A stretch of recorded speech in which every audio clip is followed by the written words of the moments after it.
Bonjour tout le monde. Aujourd'hui, on parle de la bonne gestion des mots de passe.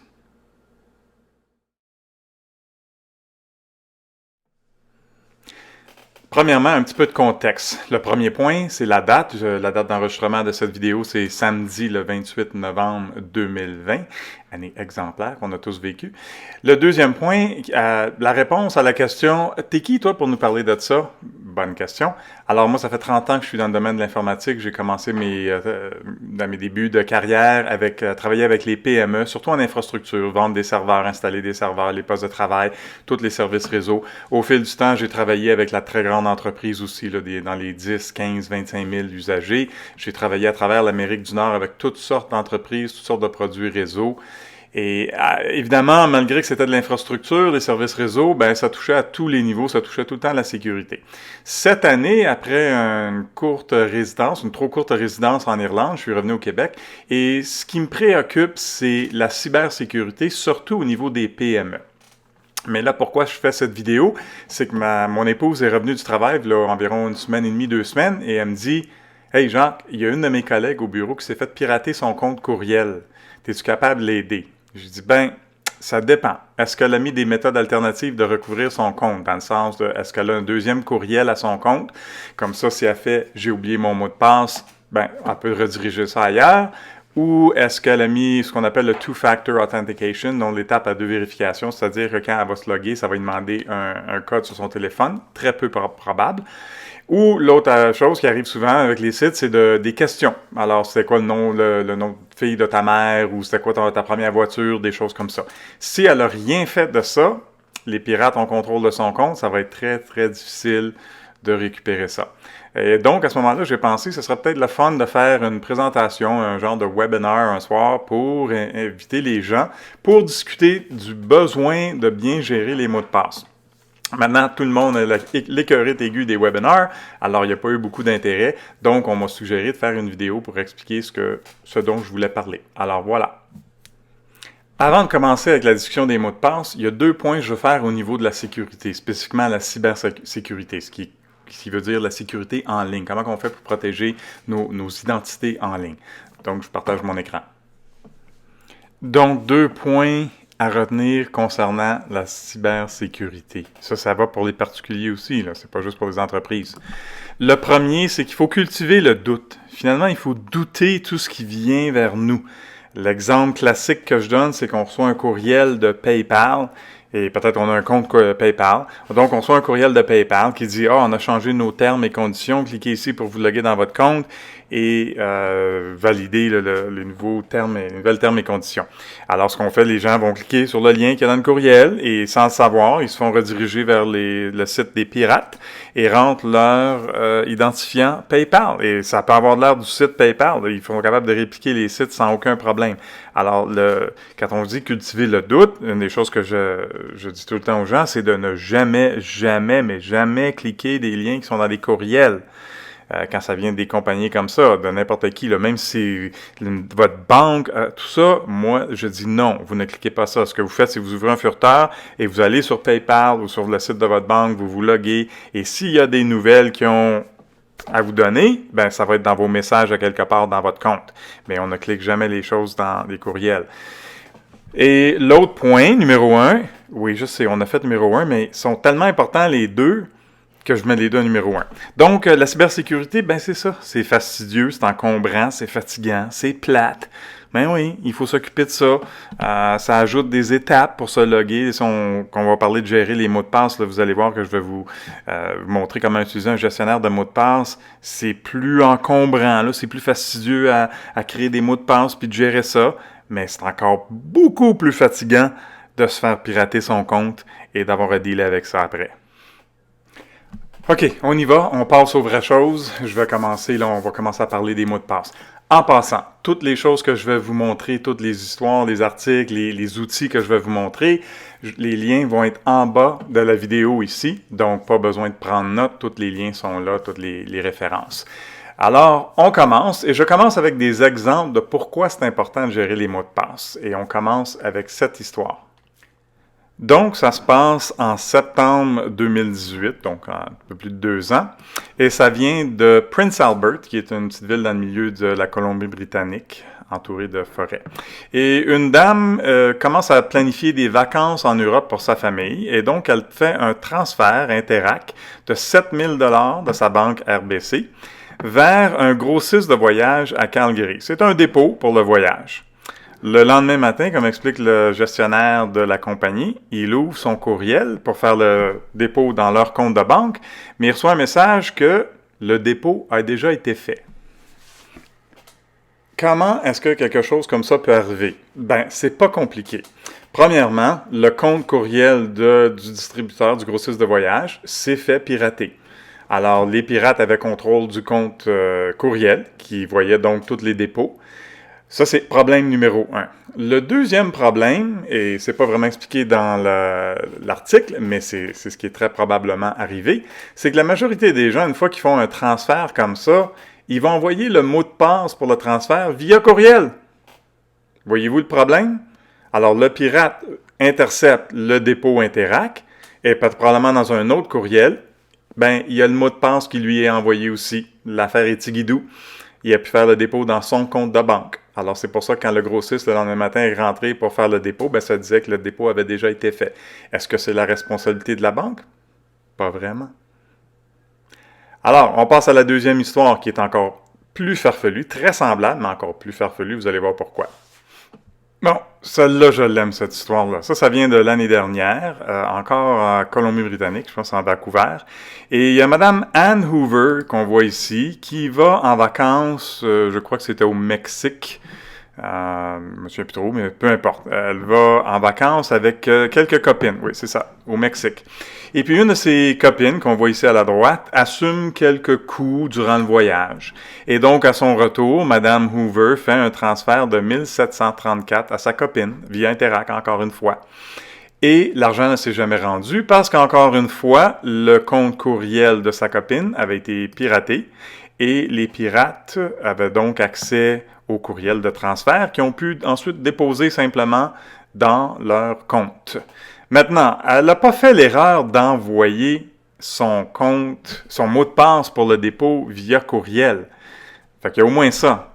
Par contre, et voilà la joke, la question pour le mot de passe était « Who is my favorite Beatle? » Écoutez, je ne suis pas obligé de vous expliquer, hein? Je pense que vous comprenez. Interac vous donne 3 chances de rentrer le bon mot de passe avant qu'il cancelle le transfert. Il y a 4 Beatles. Si on sait que la majorité des gens, leur Beatle préféré, c'est soit John ou Paul, ben, il y a des maudites bonnes chances que les pirates, ça va être facile à avoir le bon mot de passe et de faire le dépôt, ce qui est arrivé. Maintenant, madame n'est pas contente du tout. Elle blâme RBC. Elle pointe au site de RBC qui donne une garantie que s'il y a quelque chose qui arrive, on va vous rembourser.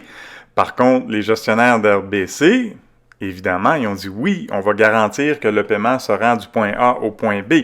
Mais à quelque part, madame, vous êtes responsable pour bien protéger vos comptes, des bons mots de passe solides et des questions qui sont difficiles à deviner. Donc, la responsabilité ne demeure pas à la banque. Et heureusement, la banque n'a pas remboursé. À mon avis, ça serait un précédent néfaste à faire. C'est sur les épaules et la responsabilité des usagers de bien protéger leurs comptes. D'où le pourquoi on parle de la bonne gestion des mots de passe. Et pour terminer l'histoire, madame est tellement pas contente avec RBC qu'elle décide de tout fermer ses comptes à cette banque et d'en ouvrir ailleurs. Pensez-vous vraiment que ça va régler son problème? Et finalement, mon troisième et dernier exemple que j'ai vu passer justement cette dernière semaine, donc on parle de la 3e semaine du mois de novembre 2020. Combien d'entre vous utilisez Spotify pour écouter de la musique? Je connais beaucoup de monde qui l'utilise. Ben, regardez ce qui est sorti cette semaine.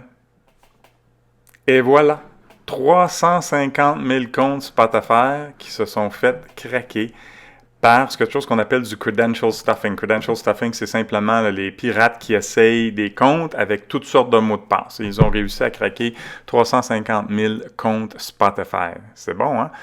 Mais c'est quoi le problème avec ça? C'est non seulement ce que votre compte Spotify s'est peut-être fait pirater, mais pensez-y, il y a autre chose aussi.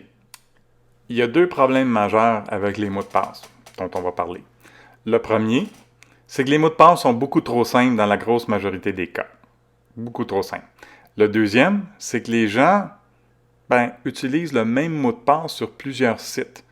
Si vous avez un compte Spotify, puis vous êtes un des 350 000, est-ce que les pirates ont maintenant votre mot de passe pour votre compte de banque, pour Facebook, Twitter, LinkedIn ou n'importe quel autre service que vous utilisez en ligne? C'est inquiétant. Ça pourrait être plate de se faire pirater son compte de banque, hein? Donc, pourquoi est-ce que ça arrive si souvent? Est-ce que les technologies sont si poches que c'est si facile pour les pirates de prendre contrôle de vos comptes? Non, malheureusement, c'est pas ça. Le problème, c'est sur les épaules des usagers, encore une fois, des mots de passe qui sont trop faciles. Regardez. La compagnie E7, qui est une compagnie qui fait des logiciels de sécurité que j'ai utilisé beaucoup dans mon passé et que j'utilise encore chez mon client, on fait un sondage des pires mots de passe de 2020. Qu'est-ce que vous pensez est le pire mot de passe utilisé en 2020? Eh bien, c'est 1, 2, 3, 4, 5, 6. C'est bon, hein? Le deuxième, 1, 2, 3, 4, 5, 6, 7, 8, 9. En quatrième place, password. Hein? Quand l'application vous demande c'est quoi votre password et qu'on met password, il faut s'attendre à ce qu'il puisse y avoir des problèmes. Alors, vous pouvez voir ici, les mots de passe les plus utilisés en 2020 sont des choses très simples. QWERTY. Regardez votre clavier, puis vous allez comprendre pourquoi QWERTY. Il y a une autre compagnie qui ont pris des bases de données de mots de passe où il y a eu des brèches. Ils sont retrouvés avec des millions de mots de passe, donc 10 millions de mots de passe dans ces bases de données-là. Ils ont analysé ça pour voir c'est quoi les mots de passe les plus communs. Et eux arrivent à peu près à la même chose. D'ailleurs, si on voit le mot de passe le plus populaire, c'est 1, 2, 3, 4, 5, 6. Ça, c'est sur 10 millions de mots de passe. Il y a password, 6, 7, 8, QWERTY encore. Dragon, ça sort un peu de l'ordinaire. Et ça, je vais attribuer ça peut-être à la popularité de la série Game of Thrones. Je peux comprendre pourquoi les dragons. À part ça, il n'y a pas grand dragon en 2020. Mais pourquoi est-ce que c'est si facile? C'est parce que les humains, on aime la répétition, ce qu'on pourrait appeler des patterns. Hein? On va mettre un mot, peut-être qui commence avec une majuscule. Après ça, on va ajouter un chiffre, peut-être un point d'exclamation. C'est toute la même chose. On a toute la même tendance. Et si vous voulez regarder un peu plus loin sur cet article-là, j'ai mis encore le lien sous la vidéo, on parle ici les 20 patterns les plus communs sur le clavier. Donc, vous pouvez comprendre, numéro 1, c'est QWERTY. Si vous regardez votre clavier QWERTY, c'est les premiers 6 caractères sur votre clavier. Donc, tout le monde, c'est bien facile, on fait QWERTY. Mais c'est une des raisons, quand on parle que les mots de passe sont beaucoup trop faciles, et les hackers savent ça, il y a plein d'informations sur ce qu'on appelle le dark web, le web caché, qui ont ces mots de passe-là, ces patterns-là. Il y a des logiciels qui connaissent ça, qui peuvent intégrer de l'intelligence artificielle pour essayer de craquer des mots de passe, comme on a vu ce qui s'est passé chez Spotify. Vous commencez à comprendre? Good. Là, je vais vous montrer quelque chose d'intéressant. Et vous allez voir. Et si je vous fais peur ou si je vous fais réfléchir, tant mieux. C'est ça le but. Regardez ça. Donc, il y a un petit site qui existe. Et encore une fois, je vous dis, j'ai mis le lien en bas de la vidéo. Où vous pouvez rentrer votre mot de passe. Vous pourrez vous amuser après. Rentrer votre mot de passe là-dedans. Puis, ça va vous montrer des choses intéressantes. Fait qu'on a vu dans les listes les plus populaires, il y avait le mot dragon. Ah, cool. Justement, je suis en train de finir de regarder la série Game of Thrones, qui est extraordinaire. Alors, on va mettre dragon. Si je mets le mot dragon, on peut voir ici que ça fait des calculs algorithmiques qui dit que si un pirate a les moyens en ligne, donc un service comme Spotify, de faire 10 sans essai à l'heure, en 7 minutes, il va avoir trouvé votre mot de passe. S'il est capable de faire 10 à la seconde, qui n'est pas impossible, c'est loin d'être impossible, il va trouver votre mot de passe en 1 seconde. S'il y a une base de données avec des mots de passe qui peut faire ça offline, il peut en faire 10 000 à la seconde, ça va prendre moins d'1 seconde trouver votre mot de passe. Je peux vous dire qu'il y a des logiciels qui sont capables de faire 300 000 essais à la seconde. Fait que 10 000 à la seconde, c'est pas exagéré, là. Donc, en moins d'1 seconde, il va avoir trouvé votre mot de passe. OK, on va essayer de mettre ça un peu plus compliqué. Je vais mettre une majuscule. OK, 13 minutes, 2 secondes au lieu d'1 seconde. Mais, hors ligne, ça reste encore moins d'1 seconde. OK, on est en 2020. Tiens, je vais mettre Dragon 2020. Bon, à 100 à l'heure, ou ce que c'est limité par le site web, ça peut prendre 13 jours. Mais à 10 à la seconde, qui est encore très commun, 50 minutes, on a votre mot de passe. Si je les ai hors ligne, en 3 secondes, j'ai craqué votre mot de passe. Si je mets un point d'exclamation, ça, c'est toutes des choses qui sont communes. À 100 à l'heure, ça va prendre du temps.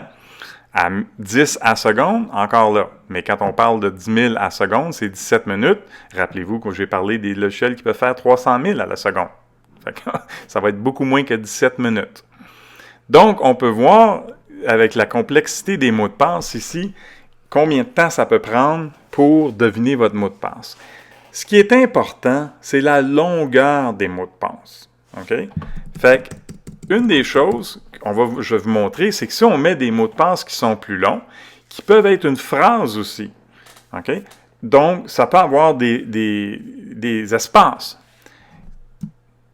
Fait qu'on va mettre quelque chose comme « Il n'y a pas de dragon en 2020 ». C'est facile à se rappeler, hein? Il n'y a pas de dragon en 2020. Bien, si vous regardez ici, ça peut prendre des centaines d'années à craquer un mot de passe comme ça. Il y a un autre avantage important ici. La grosse majorité des applications, des outils pour craquer des mots de passe sont faits pour craquer des mots de passe anglophones, anglais. Normal, la majorité du monde sur la planète travaille sur Internet en anglais. Le fait qu'on est au Québec et qu'on utilise le français, c'est à notre avantage. Parce que ces applications-là, ces outils-là ne vont pas vraiment regarder toutes les langues. Il y en a bien trop sur la planète et le français, ça n'est une parmi tant d'autres. Donc, juste à mettre une phrase comme ça en français, ben, ça fait toute la différence. Mais même si je la mets en anglais, « There are no dragons in 2020 », avec un point d'exclamation, ben, ça fait la même chose. Alors, ce qui est important, c'est la longueur des mots de passe. Ça, c'est le premier aspect d'une bonne gestion de mots de passe, c'est d'avoir des longs mots de passe. Ça peut être quand même des choses qu'on peut facilement se rappeler. L'autre chose, une autre philosophie qui est souvent donnée, c'est de mettre 3-4 mots qui ont carrément pas rapport. Je sors des mots de ma tête, là. Vert, ciel, auto, n'importe quoi. Chien. Alors, vous allez voir que juste mettre 4 mots qui sont vraiment pas reliés, ben là, ça va prendre, ces outils-là, ça va prendre des centaines d'années, en d'autres mots, pas dans votre vie. Donc, j'ai parlé un petit peu plus tôt qu'il y avait 2 aspects importants au niveau des mots de passe. Le premier, c'est la complexité pour que ça soit difficile à craquer le mot de passe.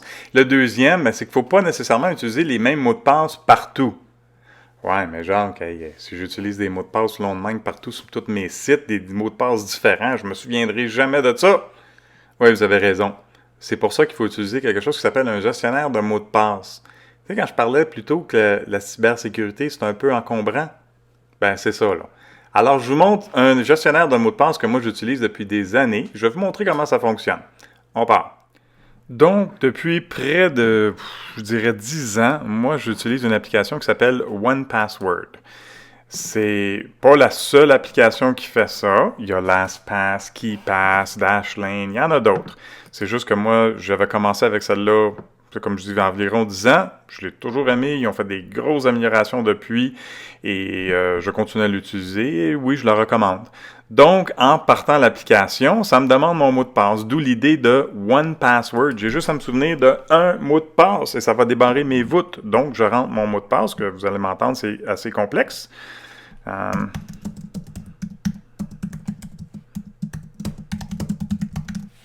Fait que ça va prendre des centaines d'années à craquer.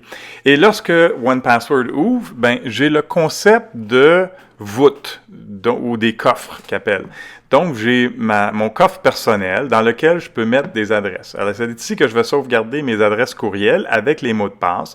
Et il y a plein d'autres champs que je peux mettre aussi, des notes, le site de l'adresse web. Et vous allez voir, on va faire un exemple tout à l'heure avec un compte Gmail. Mais ce que je veux vous montrer, c'est que justement, je peux sauvegarder tous mes identifiants dans 1Password. Et pour vous montrer le genre de mot de passe que ça va générer, ben c'est ça. Fait que là, j'ai un mot de passe pour le site Web 2.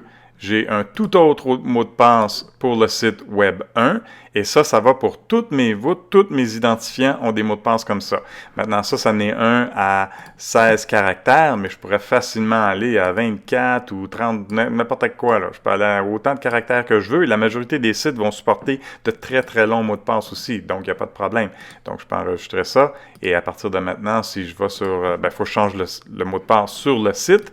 Mais comme vous pouvez constater, là, ça peut générer des mots de passe très complexes. Si je mettrais ça dans l'application que je vous ai montré plus tôt, vous allez voir, ça va prendre des centaines d'années à craquer.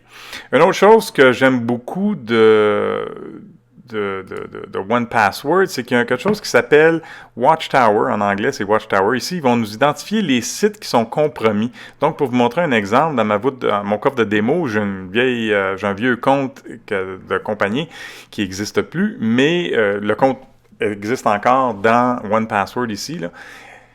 Et ça me dit qu'il y a eu une brèche de sécurité sur Twitter. Effectivement, il y a quelques années, il y a eu un problème. Si je clique là-dessus, ça va m'amener à le problème en question. Et je peux aller voir qu'il y avait un blog en 2018 où il y avait eu un problème d'une brèche de mot de passe. Et ils incitaient les gens qui avaient un compte Twitter à changer leur mot de passe.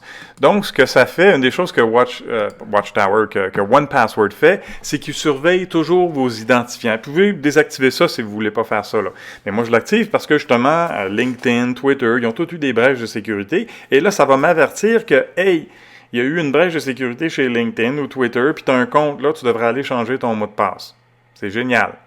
Mais là, ce qui est le fun, en utilisant un gestionnaire de mots de passe comme ça, et en ayant, comme je vous montrais ici, un identifiant vraiment séparé, un mot de passe vraiment séparé pour chaque site, ben là, je n'ai pas obligé de m'inquiéter que, oh boy, là, il faut que je change mon mot de passe partout parce que j'utilise le même partout.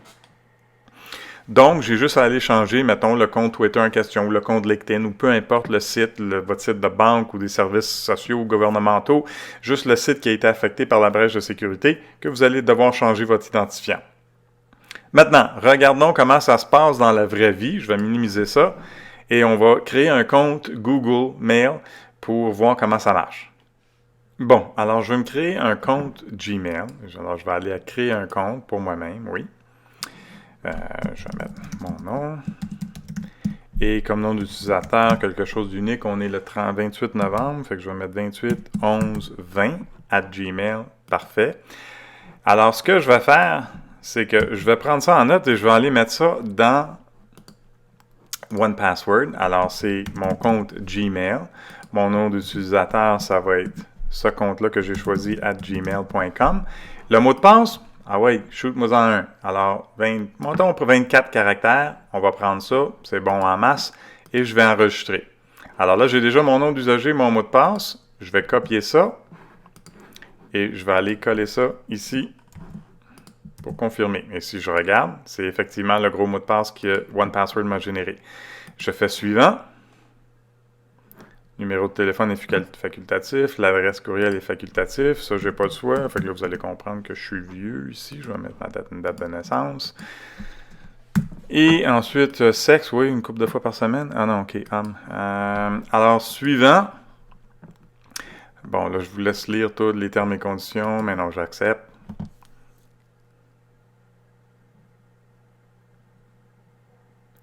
Et me voilà dans mon compte Gmail. Donc, une des choses que je vais faire, je vais sortir de mon compte. Donc, je vais faire un logout, déconnexion de mon compte Google. Et là, ce que je vais faire, c'est de me reconnecter. Maintenant, on voit que l'authentification se fait via accounts.google.com. Alors, moi, ce que je vais faire, c'est que je vais copier-coller ça dans 1Password, dans le site web. Donc, le site web, c'est quoi? L'adresse, c'est ça ici. Et je fais enregistrer. Donc là, il va reconnaître le site. Qu'est-ce que ça va faire? Bien, ça va faire que mon petit plugin que j'ai dans mon furteur ici va voir que j'ai maintenant un compte Gmail et j'ai juste à cliquer dessus pour rentrer mon mot de passe. Alors, encore une fois, je recommence. J'ouvre un furteur. Une fois que j'ai fait ça une fois, quand je parlais que c'était encombrant la sécurité, je ne vous comptais pas des farces. Mais là, dans 1Password, j'ai mon nom d'usager, j'ai mon mot de passe et j'ai l'adresse du site. Donc, si je vais sur gmail.com et que je clique « Oui », c'est bien le compte que je veux, ça me demande un mot de passe, je vais simplement cliquer ici et faire ça. Donc, à ce point-ci, c'est pas compliqué, là. Fait que c'est encombrant, oui. Il a fallu que je crée ça dans 1Password, mais une fois que c'est fait et mon plugin est installé, ce qui se fait durant l'installation de 1Password, Ben, rentrer dans un site web, c'est pas tellement compliqué, comme vous pouvez voir. Ouais, mais genre, qu'est-ce que je fais quand je veux me loguer sur une de mes applications sur mon téléphone, là, puis j'ai mis un long mot de passe à coucher dehors? Je fais quoi? Ben, 1Password existe sur Mac, sur Windows, sur iOS, sur Android, donc pas de problème. Je vous montre comment ça fonctionne sur un iPhone. Donc, je suis présentement sur mon téléphone cellulaire, comme vous pouvez voir. En bas, à droite, l'icône qui représente la serrure, ben ça, c'est 1Password. Si je rentre dedans, ben là, j'ai mes catégories. À gauche de catégorie, la petite roue le multicolore, si je clique là-dessus, ça va me montrer tous mes coffres. Donc, si je vais dans mon coffre personnel, ma voûte personnelle, et je regarde All Items, et là, j'ai mes comptes, incluant celui de Gmail qu'on vient de faire. Maintenant, comment est-ce qu'on va se servir de ça? Très simplement, si je vais dans Safari, mettons, et je vais sur gmail.com et je fais Sign In. Alors, ça apparaît, je clique dans le champ pour mettre mon courriel, et là, non seulement mon clavier, mais à cause que j'ai 1Password d'installer, ben, il me suggère pour ce site-là, bel et bien, mon compte que je viens de créer. Si j'aurais plusieurs comptes Gmail, j'aurais juste à cliquer la petite clé qui est à droite, et là, ça me présenterait tous les comptes qu'il reconnaît pour ce site-là, accounts.google.com. Dans ce cas-ci, c'est beau, alors je vais juste cliquer là, sur le nom d'usager en bas, JSOV281120. Il va remplir ça, oui, il va reconnaître mon visage pour m'authentifier dans mon coffre. Je fais Next. Encore même chose pour le mot de passe. Dès que je mets mon curseur dans le champ mot de passe, la même chose. Alors, je clique encore une fois. Il reconnaît mon visage. Je fais Next et je suis dans mon compte Gmail. Alors, c'est aussi simple que ça. Ça ne m'intéresse pas. Alors, voilà, je suis dans mon compte Gmail. Et ça fonctionne pour toutes les applications iOS. Si j'ai Facebook, exemple, je download l'application Facebook. La première fois que je vais me loguer dedans, quand je vais mettre insérer mon curseur dans le champ pour le nom d'usager, 1Password va me proposer mon compte Facebook, et ainsi de suite. Donc, on peut voir, comme j'ai mentionné au début, c'est encombrant, c'est des étapes en plus, mais une fois que c'est fait, c'est très facile d'utilisation. Donc, j'espère que vous commencez à comprendre l'importance de bien gérer les mots de passe, d'avoir des mots de passe complexes, d'avoir des mots de passe différents pour chaque service que vous utilisez en ligne. Et je vais être le premier à l'admettre, comme je vous ai dit au début, c'est fastidieux, c'est encombrant, c'est fatigant. Mais une fois que vous vous y habituez, que vous utilisez quelque chose comme 1Password ou autre, ben c'est pas compliqué. Vous allez voir, c'est très facile d'utilisation. Et quand il se passe quelque chose, quand il y a une brèche de sécurité à quelque part, ben, vous ne serez pas en mode panique. Vous avez moins de chances de vous faire pirater votre compte courriel, votre compte de banque ou peu importe. Et croyez-moi, il y a assez d'histoires dans les médias que quand ça arrive, c'est vraiment pas plaisant.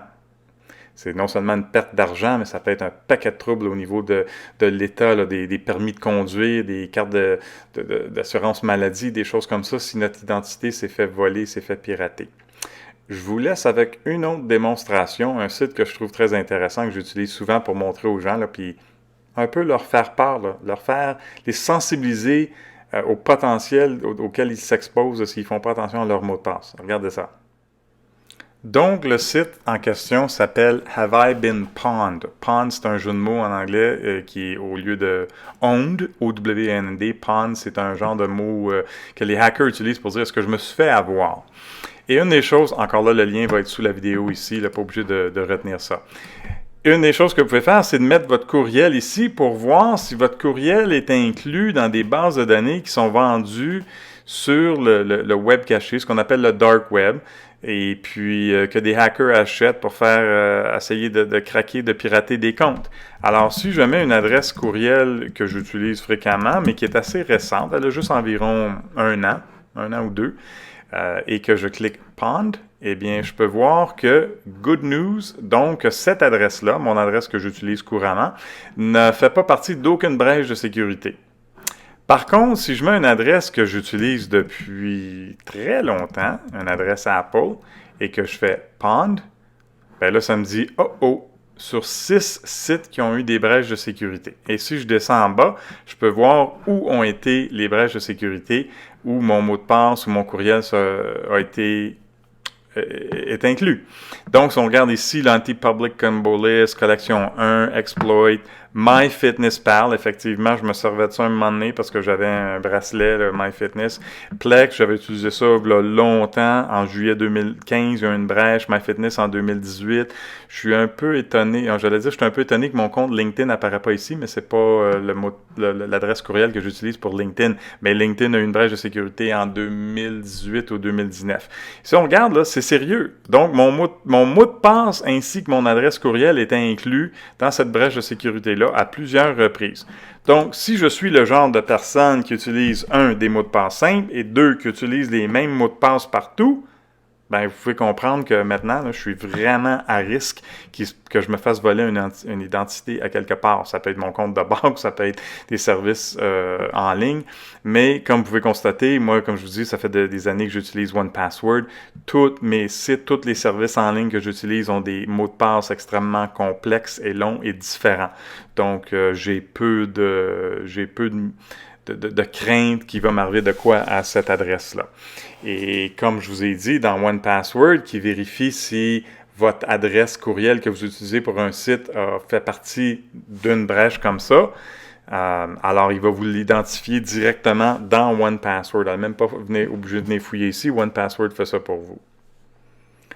Donc, avec tout ce que je viens de vous montrer, les outils que je viens de vous montrer aussi, là, le site qui montre comment fort votre mot de passe est, comment complexe il est, et avec Have I Been Pwned, vous êtes un peu en mesure à ce point-ci de faire une auto-évaluation. Allez mettre vos mots de passe dans le site ZXC VBN que je vous ai montré, dont le lien est ici en bas. Et commencez par ça, et ensuite allez voir sur Have I Been Pwned. Rentrez votre adresse courriel ou vos adresses courriel là, voir si vos adresses font partie des brèches qui ont survenu dans le passé. En passant à des choses comme 1Password, KeePass, LastPass, il y a des versions gratuites. 1Password, je ne sais plus s'il y a une version gratuite à ce point-ci. Évidemment, dans les versions payantes, il y a plus d'options, plus de facilités. 1Password, je vous donne un exemple, ça revient à quelque chose comme 3$ par mois, donc moins qu'un café chez Starbucks. Moi, perso, j'utilise la version famille qui me revient à 6 et quelques par mois. Pour donner accès à mon épouse aussi, une des choses qu'on peut faire avec la version famille, ça peut aller jusqu'à 5 ou 6 personnes, c'est que ça permet de partager des coffres.